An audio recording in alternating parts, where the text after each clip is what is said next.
I want to bring in former FBI agent Jennifer Coffindaffer now. She has 28 years law enforcement experience, specializing in gang activity and organized crime. Jennifer, we appreciate your time on this case. I know you've been digging into the details and the evidence that we have so far. Let's start with where Nancy left off. It could take 8 months before we have toxicology results on the blood inside this car. Why does something like that take so long?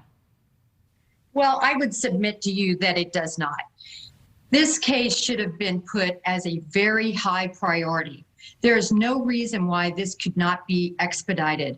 I would also submit to you that they should have gotten the FBI involved right away when the missing person report was made, because within that 24 hours, they would have been able to accomplish so much with the resources of the FBI. Mm-hmm. And the FBI can open a 43 matter, which is a missing persons matter in this case, because he was involved in a carjacking crime where he shot and is a convicted felon.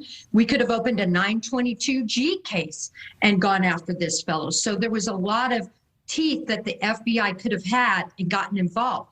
And the reason that's important is they could have done a lab request to a local lab and use case funds to pay for that, to expedite those results, or send it to Quantico and expedite.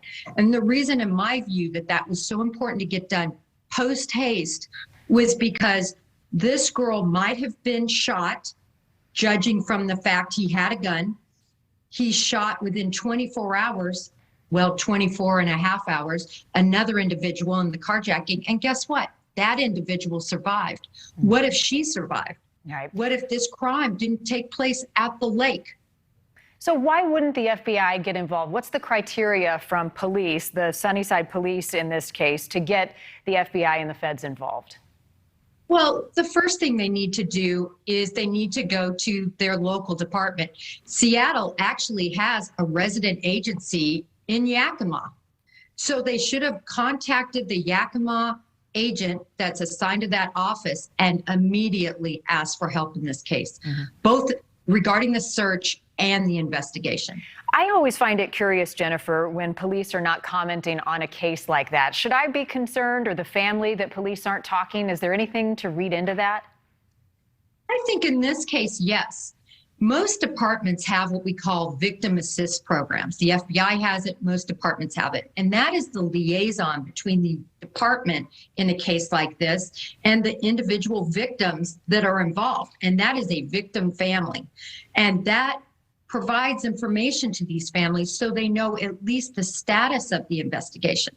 The big problem here is they are calling this a missing persons investigation. The commander has said, we have no crime here. I would beg to differ. One other thing, this boyfriend, he is in jail. As we said earlier, he's not talking. He is affiliated, as far as we know, with a gang. How do you approach that element in a case like this? Well, it's when you have, and I've seen him both listed as an associate gang member and as a documented gang member. If you are a documented gang member and have committed crimes in furtherance of your gang activity, which from my understanding, he yelled Norte when he committed the shooting and the carjacking, you can tack on sentencing enhancements if he is convicted of these crimes. And these are great tools to use. I mean, by what I added up, he could be facing 10 to 20 years federally, and that's real time. So there's a lot of teeth in these statutes. And a lot of frustration from that family. And as we said, he's not talking. If he knows anything that could help in this case. Jennifer, as always, appreciate your time and your insight. Thank you. Thank you, Marnie. Jennifer, Caridad's story is just one of thousands of active missing cases nationwide. Every Wednesday night, we are sharing one of these new cases with you in our continued series, Missing. To see the stories that we have covered so far, or if you would like to submit a tip on a new case, visit NewsNationNow/missing. Thanks for watching. Click the red subscribe button below so you can get more of NewsNation's fact-driven, unbiased coverage.